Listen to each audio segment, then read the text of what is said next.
স্বাচ্ছন্দ্যে থাকবেন, বাতিলের পক্ষে কথা বলে আল্লাহর বিরুদ্ধে আচরণ করে, পয়গম্বরের বিরুদ্ধে আচরণ করে, পয়গম্বরের ইশক ও মারিফত নিজের দিল থেকে বের করে দিয়ে আল্লাহর কোরআনের সাথে গাদ্দারি করে, রাসূলের আনিত দ্বীন ইসলামের সাথে গাদ্দারি করে হয়তো জীবনে এই দুনিয়ার মধ্যে সুখ স্বাচ্ছন্দ্যে থাকতে পারেন, কিন্তু একথা স্পষ্ট পরকালীন যেই জীবন আছে, যার শুরু আছে কোনোদিন শেষ নাই, সেখানে যে মাপ পাওয়া যাবে না, সেখানে জান্নাতে যাওয়া যাবে না, আল্লাহর আযাবের গ্রেফতার হতে হবে।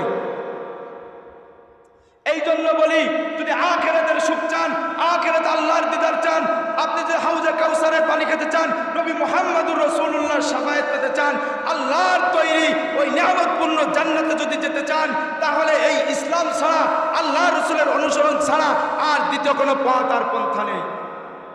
কথা বলেন না কেন? আর কোনো পথ আছে? কোরআন বাদে কোনো পথ আছে? আছে? দ্বিতীয় কোনো পথ নাই। হয়তো দুনিয়াতে একটা দলের সাথে লেগে প্রতিদিন 500 টাকা 1000 টাকা আপনি কামাইতে পারবেন, মাসে 30,000 50,000 হয়তো ব্যাংক ব্যালেন্স অট্টালিকা করতে পারবেন, দুনিয়া 2 দিনকের স্বাদ 2 দিনকের সুখ আপনি বহন করতে পারবেন, কিন্তু পরকালে যার সাথে সাথেই আপনার উপর নেমে আসবে আল্লাহ তাআলার পক্ষ থেকে এক কঠিন আযাব। যে আযাব কোনো দলের নেতা দেখতে পারবে না, যে আযাব কোনো ফেরানোর জন্য কোনো নেতার কোনো ক্ষমতা থাকবে না।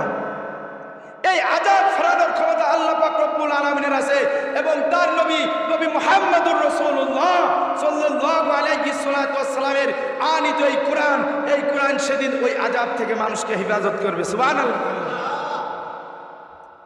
এই জন্য আল্লাহ রাসূলের অনুগত্য, আল্লাহ রাসূলের ভালোবাসা, আল্লাহ রাসূলের প্রেমাস্পদ হওয়া, আল্লাহর পয়গম্বরের আনিত দ্বীনকে মাথায় মেনে নেওয়া, সমস্ত কুফরি, সমস্ত তাগুত, সমস্ত বেহায়াপনা, সমস্ত সাম্রাজ্যবাদ, সমস্ত গণতন্ত্র, সমাজতন্ত্র, আব্রাহাম লিঙ্কনের যত তৈরি মতবাদ আছে সব কিছুকে ডাস্টবিনে ফেলে একমাত্র আল্লাহর পয়গম্বরের আনিত দ্বীন কোরআনকে মেনে নেওয়াই হলো প্রকৃত ইসলাম।